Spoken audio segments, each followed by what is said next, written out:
The gravity chamber of Battle Station Kronos 7 had killed more warriors than most wars. This wasn't hyperbole or the kind of exaggerated tavern talk that spread through the galaxy like a particularly persistent space fungus. No.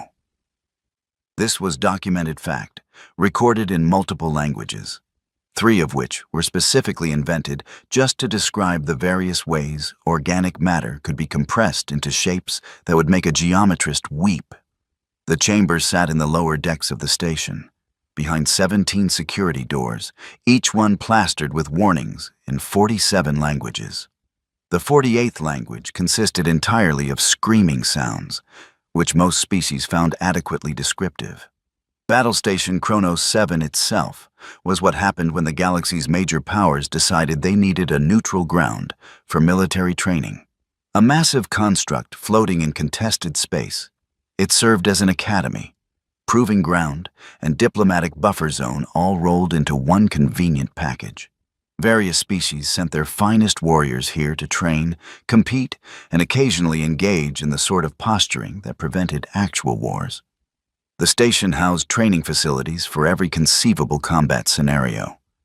Zero-gravity arenas, environmental extremes, weapons ranges that could simulate everything from primitive projectiles to quantum destabilizers. And of course, the gravity chamber. The chamber had been built by the Virexians, a species whose idea of reasonable safety margins was what other species called actively suicidal.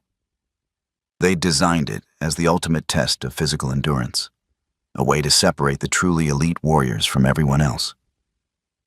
The concept was simple and elegant in the way that a black hole is simple and elegant. Gravity, but more of it. Much more. The kind of more that made physicists nervous and medical staff preemptively stock up on body bags, or rather, body scoops. Sometimes body sponges. The chamber could simulate gravitational forces up to 50 times standard galactic baseline, which itself was calibrated to accommodate the average of 23 major species. To put this in perspective, most sentient species evolved on worlds ranging from 0.7 to 1.3 standard gravity. The Virexians themselves, the masochistic architects of this facility, came from a 2.1 gravity world and considered themselves exceptionally robust.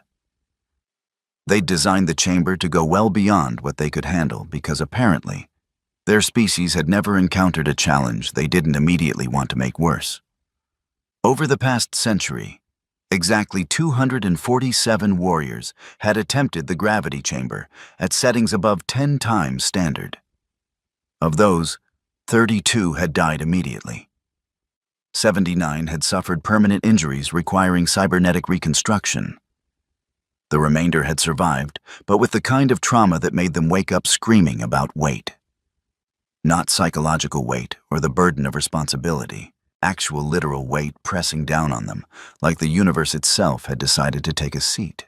The record for highest gravity survived was held by a Corinthian named Gorvath the Immovable, who'd managed to endure 17 times standard for approximately 4 minutes before his exoskeleton cracked like an egg and his internal organs decided to become external. He'd survived, technically, though he now existed as a brain in a jar who got very upset when anyone mentioned the word up.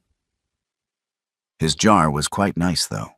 Expensive materials, good filtration system, the works.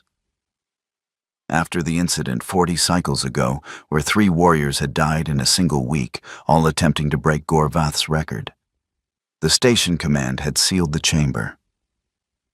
It had become a monument more than a facility, a reminder of the limits of mortal ambition. Tour groups would press their faces, tentacles, or sensory appendages against the observation windows and whisper in awed tones about the warriors who'd fallen to hubris and excessive downward force. And then the humans arrived. Humanity's induction into the galactic community had been, depending on who you asked, either refreshingly straightforward or deeply concerning. They'd achieved faster-than-light travel through what the scientific community generously called aggressive innovation, and what everyone else called barely controlled explosions. Their first contact had involved a human vessel accidentally ramming a collective diplomatic ship, apologizing profusely, and then offering to help fix it with tools that made station engineers weep into their appendages. But they'd proven adaptable, these humans, in the way that rodents and cockroaches were adaptable. Not the comparison anyone wanted, but accurate nonetheless. They'd integrated into galactic society, set up trade agreements, joined the standard military cooperation frameworks, and started sending their personnel to places like Kronos 7 for training. Most species had regarded this with mild interest. Humans were a 1.0 standard gravity species. Nothing remarkable about their physical capabilities. Decent endurance, surprising creativity and violence, and an unsettling tendency to befriend things that wanted to eat them, but otherwise unremarkable.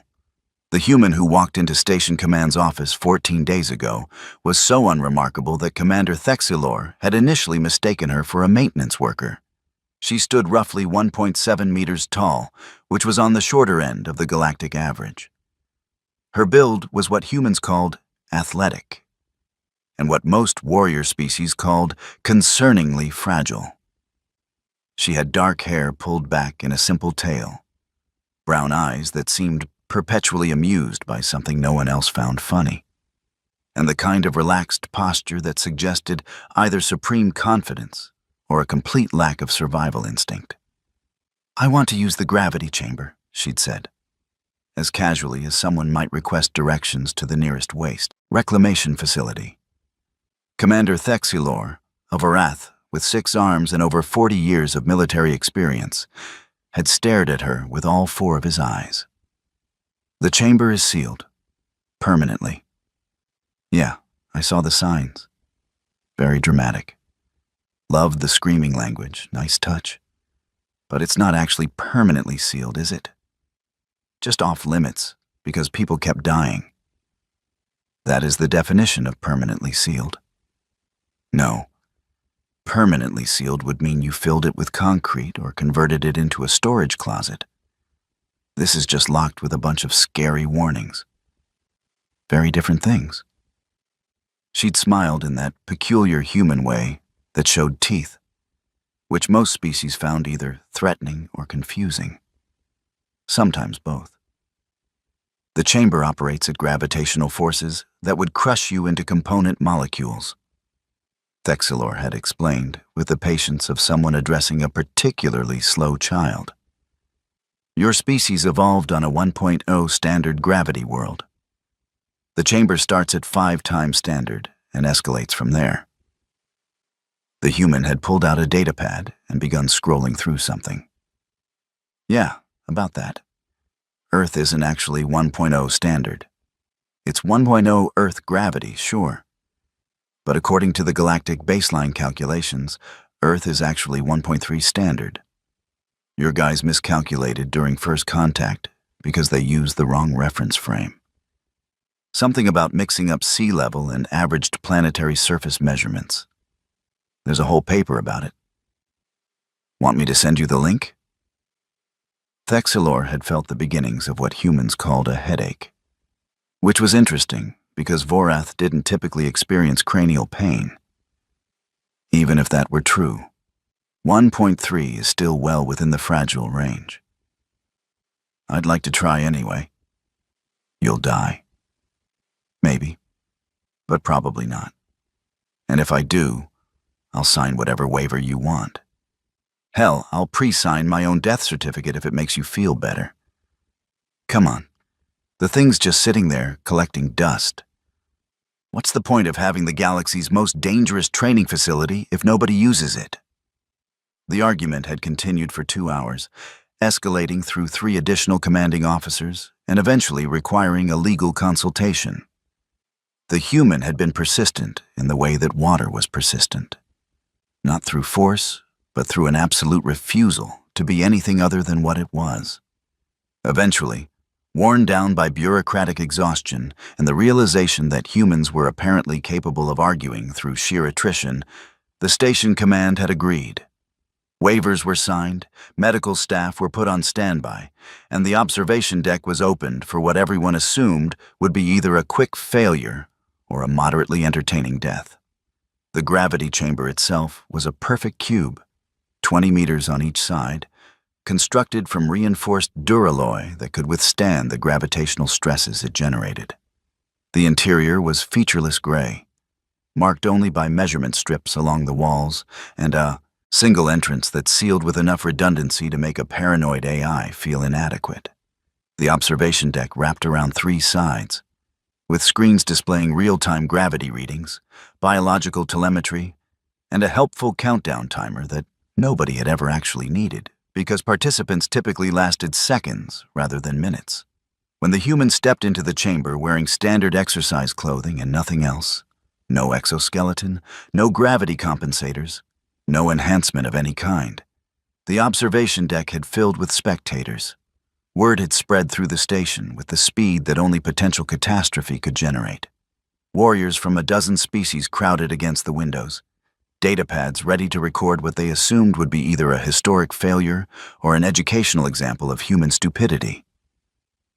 The chamber door sealed with a hiss of pressurized air. The gravity generators hummed to life, producing a sound like the universe clearing its throat. The readouts began climbing. 2 times standard, 3 times, 4 times. The human stood in the center of the chamber, watching the readouts with mild interest, like someone checking the weather. At 5 times standard, a pressure that would make most species seriously reconsider their life choices. She bent down and touched her toes. Then she straightened up, rolled her shoulders, and rotated her neck with an audible crack that the audio pickups transmitted to the shocked observers. "Is this it?" Her voice came through the speakers, slightly strained but fundamentally unconcerned. "Can we go higher?" The Vorexian technician operating the controls looked at Commander Thexilor with an expression that transcended language. Thexilor made a gesture that meant approximately, "This is your problem now." The technician's manipulator appendage hesitated over the controls, then slowly, like someone feeding a predator they weren't entirely sure wouldn't bite, increased the setting. 6 times standard, 7 times. At 8 times standard, the human dropped into a squat, then pushed herself back up. She repeated this motion, again and again. She was doing exercises, in 8 times standard gravity, in the chamber where warriors went to prove themselves against the limits of physical possibility. This human was doing squats like she was at a casual gym session. "Oh, this is nice," she commented, breathing harder now, but still fundamentally conversational.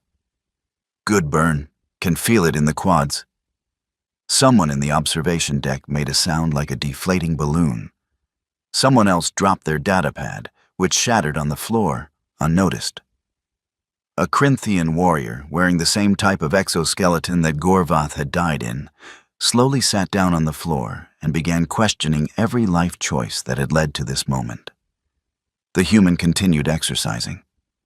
She performed lunges, push-ups, and something she called burpees, which looked like a seizure but was apparently intentional. At 10 times standard gravity, the pressure that marked the beginning of the definitely fatal range for most species. She paused, breathing heavily, sweat soaking through her clothing. "Okay," she gasped, hands on her knees. "Okay, this is a workout. Can we hold here for a bit? I want to see how long I can maintain this." She stayed at 10 times standard for 23 minutes.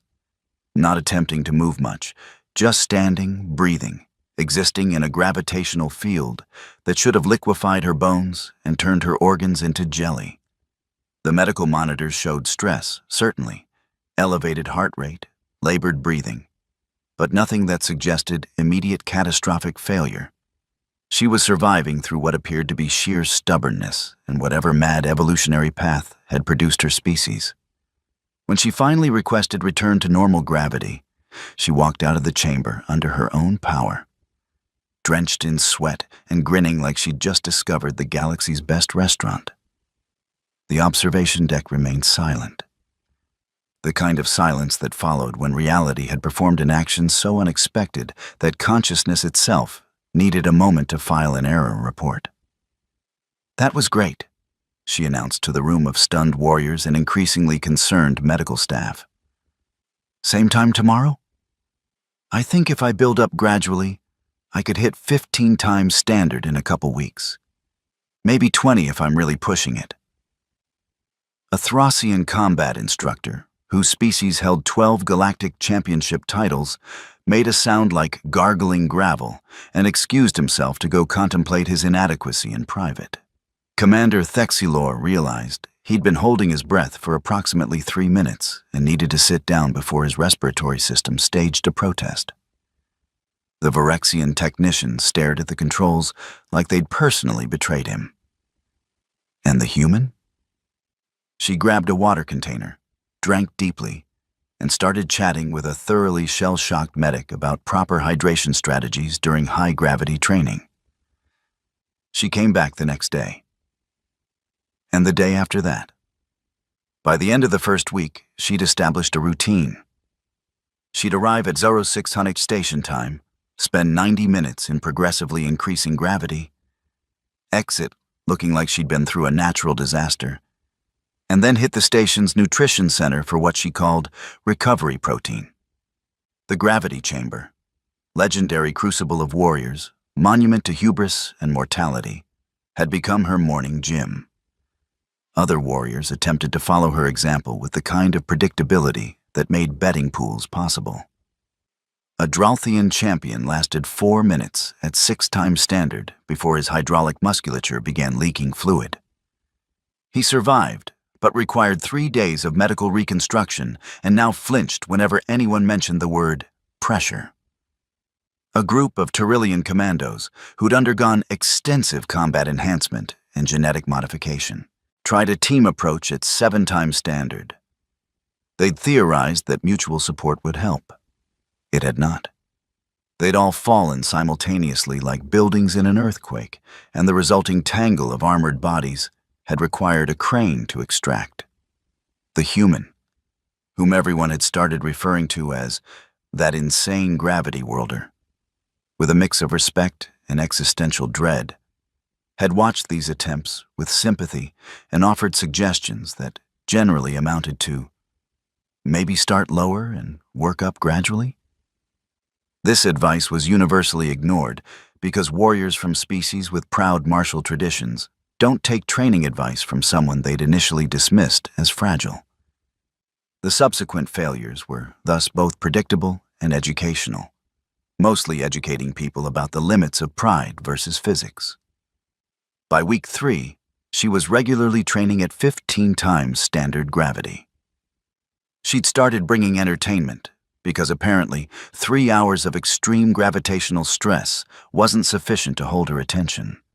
A datapad loaded with human music, something with a lot of percussion and aggressive vocals that the observation deck's audio pickups transmitted with disturbing clarity. One day she brought a book, a physical paper book, and read while doing what she called static holds in 12 times standard. The image of a human casually reading literature while being pressed down by gravitational forces that would crush most species into paste became the most widely shared image on the station's internal network. She also started decorating. First, she brought a mat, reasoning that the bare duralloy floor was murder on the joints. Then a towel, because hygiene is important. Then a small plant in a reinforced container, because apparently her quarters didn't have good light and the chamber was empty anyway. Station Command received a formal request to install a water dispenser in the chamber. The request was denied. She brought water bottles instead, lined them up along the wall, and continued her routine undeterred. The gravity chamber, designed as the ultimate test of mortal limits, was slowly transforming into what humans called a personal gym, complete with accessories and ambient personalization. The psychological impact on the station's warrior population was profound and multifaceted, mostly faceted in the direction of what is even happening anymore. In week 4, Kelthar Ironbound arrived. Kelthar was a Vraxian, a species renowned throughout the galaxy for their physical prowess and combat achievements. He stood 3 meters tall, with a body that looked like someone had sculpted muscle groups onto muscle groups, then added armor plating for aesthetics. He'd won the Galactic Combat Trials twice, held the record for most consecutive victories in armed combat, and possessed the kind of confidence that came from never having encountered a physical challenge he couldn't overcome. He'd heard about the humans' achievements through the network and had traveled specifically to Kronos 7 to settle what he viewed as an insult to warriors everywhere. The idea that this small, fragile-looking creature could succeed where so many champions had failed offended him on a fundamental level. It violated his understanding of how the universe worked. Therefore, it must be corrected. His challenge was issued publicly in the station's main concourse, following traditional Vraxian protocols that involved a lot of chest-beating, declarative statements about honor, and what humans would recognize as flexing. The human, who'd been in line at the nutrition center trying to decide between 2 types of grain bowl, had listened politely until he finished. "So you want to compete in the gravity chamber?" she'd clarified, holding a food tray and looking entirely unbothered by the 3-meter tower of muscle and aggression looming over her. "I will demonstrate the superiority of Vraxian conditioning and expose your accomplishments as the fraud they undoubtedly are," Kelthar had announced in a voice like grinding boulders. "Cool, sure. Tomorrow morning work for you? I usually go at 06 HFY. Dawn is when warriors meet destiny." "Right, yeah, dawn. On a space station. That definitely exists. See you at 06 HFY. The next morning, the observation deck was packed beyond capacity. Warriors from every species currently stationed at Kronos 7 had arrived to witness what was being called either a historic competition or brutal educational experience, depending on one's perspective.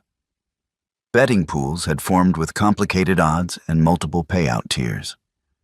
Station Command had assigned extra security, not to prevent violence, but to manage the crowd that desperately wanted to see it. Kelthar arrived wearing traditional Vraxian combat harness, which was less about protection and more about displaying muscular topology. He performed a series of warm-up exercises that looked like they could pulverize stone, which was exactly the point. He radiated confidence the way stars radiated light, inevitable and constant. The human arrived 3 minutes late, apologizing and explaining something about the protein dispenser being temperamental.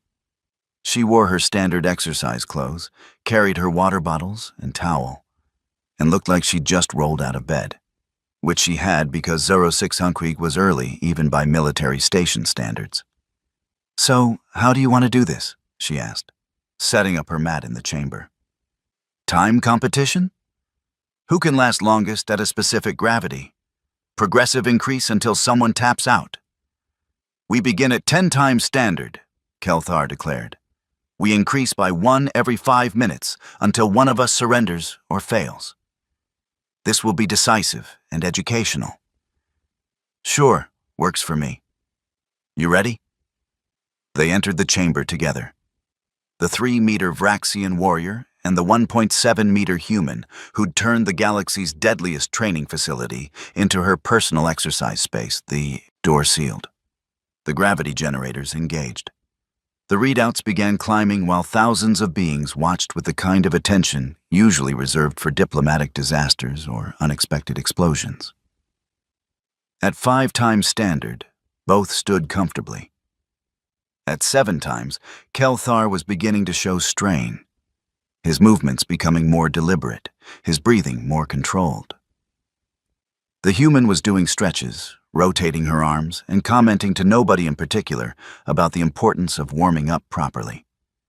At 10 times standard, the designated starting point, Kelthar took a solid stance and glared at his opponent with all the intensity of someone who'd built a career on intimidation and physical dominance. The human sat down on her mat, crossed her legs, and checked her data pad. 5 minutes at this level, right? She confirmed. Cool. I'm going to just chill here. Let me know when we're going up. 5 minutes passed, 11 times standard. Kelthar's armor harness began to creak ominously. The human uncrossed her legs and crossed them the other way, mentioning something about hip flexibility. 12 times standard. Kelthar's breathing was labored now, each inhale a visible effort. He remained standing through pure, stubborn determination, the kind that had carried him through countless battles and competitions. The human was doing neck rolls, commenting to herself about having slept wrong and feeling stiff. You good? She asked him, noticing his condition. You're looking kind of red. Well, redder. Your species is normally that color, right? I don't want to assume. I am fine, Kelthar forced out through clenched teeth. Continue. 13 times standard. The Vraxian champion's legs began shaking, microscopic tremors that betrayed the catastrophic strain his body was experiencing. His species could lift vehicles, could fight for hours, could endure conditions that would hospitalize most beings. But they'd evolved on a 1.7 standard gravity world. 13 times was well beyond their physiological limits, and he was maintaining his position through sheer bloody-minded refusal to admit defeat. The human stood up, walked over to him, in 13 times standard gravity, just casually strolled across the chamber like she was crossing a park, and peered at his face with concern. Hey, seriously, you don't look great.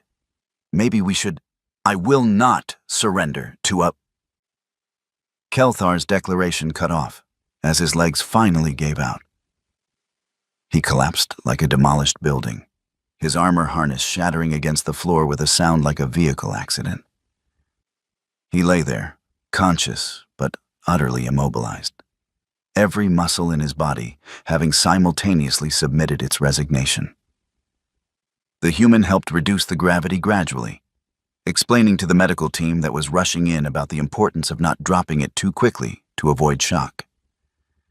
She knelt beside Kelthar, who was making sounds like a deflating balloon, and offered him water through a bassinet straw. You did really good, she told him encouragingly. 13 times is seriously impressive. Most people tap out way before that. You've got great determination. Maybe work up to it more gradually next time, though? That's what I did. Started at 5, added a little bit each session. Slow and steady wins the race, you know? Kelthar, whose entire worldview was currently being crushed more thoroughly than his body had been, made a sound that might have been agreement, or might have been his dignity escaping through his respiratory system. The medical team loaded him onto an anti-grav stretcher, while the human patted his shoulders sympathetically. Anyway, since we're done early, I'm going to get in my full workout. You good if I continue? Or do you need the chamber cleared?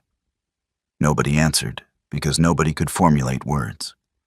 She took the silence as agreement, reset the gravity, and proceeded to spend the next hour training at 15 times standard, while Kelthar was carried away to medical, his legendary status having encountered something it couldn't intimidate into submission. A cheerful human with good work ethic and a cardiovascular system that apparently ran on spite. The fallout from the Kelthar incident, as it became known, was immediate and far-reaching.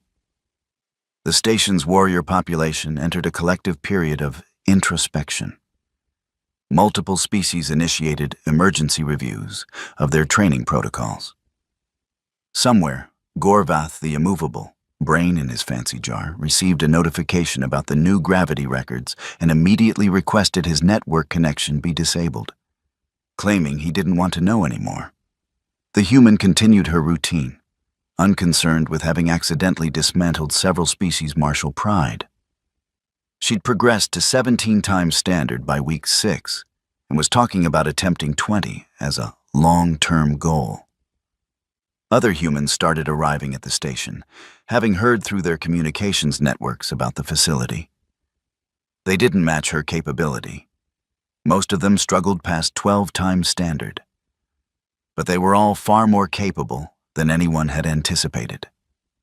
Station Command held an emergency meeting to discuss the human situation. The gravity chamber, once sealed as too dangerous, was now booked solid for the next 3 months, mostly by humans who treated it as a community center. They'd formed a club. There were scheduled sessions, a sign-up sheet, and someone had created a leaderboard. The leaderboard was causing psychological damage to non-human observers who saw the casual way humans discussed gravitational forces that should theoretically be fatal. "We need to reclaim the chamber," one commander argued. "It's a station facility, not a private gym." "On what grounds?" another responded. "They're using it exactly as intended. We can't fault them for being better at it than we anticipated. They're doing yoga in there. Yesterday I saw one of them napping at 8 times. Standard. Napping." Again, not technically against regulations. The Virexians, the species who'd built the damn thing in the first place, sent a delegation to investigate. They arrived with scientific instruments, haughty attitudes, and the confidence of species who believed they understood gravitational physics better than anyone.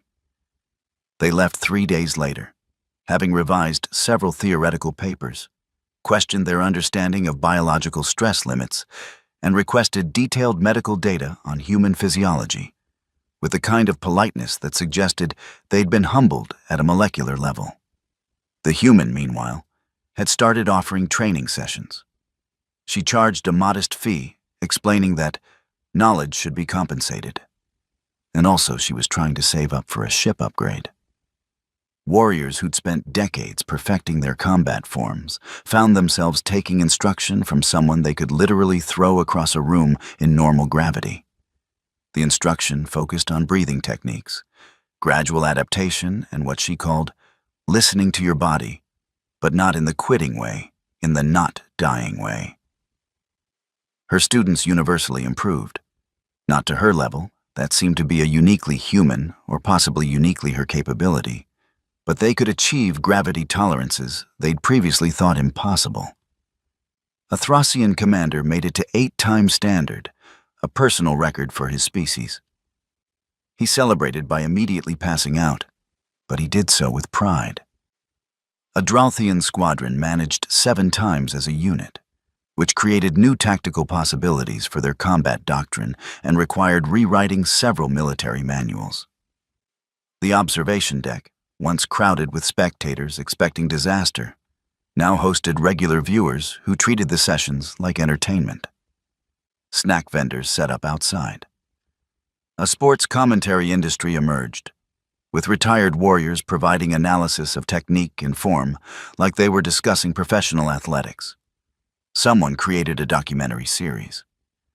The station's public relations department, initially horrified, eventually just accepted it and updated their promotional materials to include Home of Galactic Gravity Training as a highlight. Commander Thexilor, who'd initially denied the chamber access, found himself managing scheduling conflicts and equipment requests. The human had submitted a formal proposal for installing better ventilation, citing the smell situation as a growing concern. She'd included a detailed budget, vendor contacts, and a petition signed by 73 other users. He'd approved it while wondering what exactly his job had become. On day 97, the human achieved 20 times standard gravity. She didn't announce it as a goal or make it a public event. She simply increased her training load during a regular morning session, held it for 12 minutes, and then returned to her normal routine. The observation deck crowd went absolutely silent, then erupted into chaos that required security intervention. Messages flooded across the galactic networks. Gorvath the Immovable sent a message from his jar that consisted entirely of the crying laughing emoji repeated 47 times. Kelthar Ironbound, who'd been recovering physically while his ego underwent intensive care, requested a meeting with her. They met in one of the station's meditation gardens, a quiet space designed for contemplation and recovery. The massive Vraxian warrior approached the small human with none of his previous bravado. "I came to acknowledge your superiority," he said formally, following traditional Vraxian protocols for admitting defeat. "Oh, don't do that," she replied, looking uncomfortable. "You're a great warrior. You've won all those championships, done all that amazing stuff. I'm just someone who's good at one specific thing. It's like comparing a sprinter and a marathon runner, you know? Different specializations. You exceeded my capabilities in every measure. In gravity tolerance, sure. But I can't do even half the combat stuff you can. I watched some of your fight recordings. You're incredible. I'd last maybe 10 seconds against you in actual combat. Less if you were angry about it." This clearly wasn't the response he'd expected. "You diminish neither yourself nor me with false modesty." "It's not false modesty. It's just reality. Everyone's good at different things. I happen to grow up on a heavy gravity world, did a lot of physical training, and have genetic luck in how my body handles pressure. You're a combat genius who's won tournaments against the galaxy's best. We're both impressive in different ways. Want to grab food? I know a place that does great Vraxian cuisine, and I've been meaning to ask you about that move you did in the semifinals against the Gorvath champion. The one where you inverted your grip mid-strike? That was beautiful." Kelthar, who'd arrived prepared for various responses ranging from gloating to dismissal, found himself completely disarmed by genuine respect and enthusiasm. They went to get food. He explained combat theory. She explained training methodology. They ended up talking for 4 hours, and by the end of it, they'd formed the kind of friendship that emerged from mutual respect and shared dedication to excellence, even when that excellence manifested in completely different domains. The gravity chamber continued its transformation. What had been a monument to the limits of ambition became something else entirely. A symbol of potential, of adaptation, of the gap between reputation and reality. The galaxy had built it as a test, a way to separate the elite from everyone else. The humans had shown up and turned it into a gym, not through disrespect, but through the simple act of treating it as what it was, a tool for training. Nothing more or less sacred than that. Other species began revising their understanding of human capabilities. The 1.3 standard gravity calculation was corrected across all official databases, with footnotes acknowledging the significant implications of the error. Medical studies were initiated to understand how human physiology achieved such gravitational tolerance. Military tacticians began including human units in high-gravity combat scenarios that had previously been considered impossible. And somewhere in the galactic archives, the entry for the gravity chamber was quietly updated to include a new record holder, with a note that simply read, "Human, 20x standard, used it to work out." The human, whose name was actually on all the official documents, but whom everyone on the station still referred to as that insane gravity worlder, continued her routine. 22 times standard by month 4. She was talking about attempting 25 just to see what happens, which caused station medical staff to preemptively increase their therapy sessions. She'd started a blog about gravity training that had 3 million subscribers across 40 systems. She'd been offered endorsement deals from equipment manufacturers, which she'd declined because that feels weird. Her modest quarters had accumulated an impressive collection of gifts from grateful students and awed observers. Crystallized gravity readings in decorative frames, a ceremonial blade from Kelthar, a Vorexian meditation sphere that allegedly helped with pressure adaptation, a jar of pickled something from a species she couldn't pronounce, given with sincere appreciation and no explanation. She kept them all, sent thank you messages, and continued showing up at 06 Hunting every morning to do the thing that everyone had once believed was impossible. The observation deck had become a social hub. People came not just to watch her train, but to meet others, to discuss technique, to share in the collective experience of witnessing someone casually exceed theoretical limits while listening to aggressive human music and occasionally pausing to answer messages on her datapad. The community that formed there was diverse, interspecies, and united by the strange shared experience of having their understanding of possible thoroughly recalibrated. Station Command eventually just accepted it.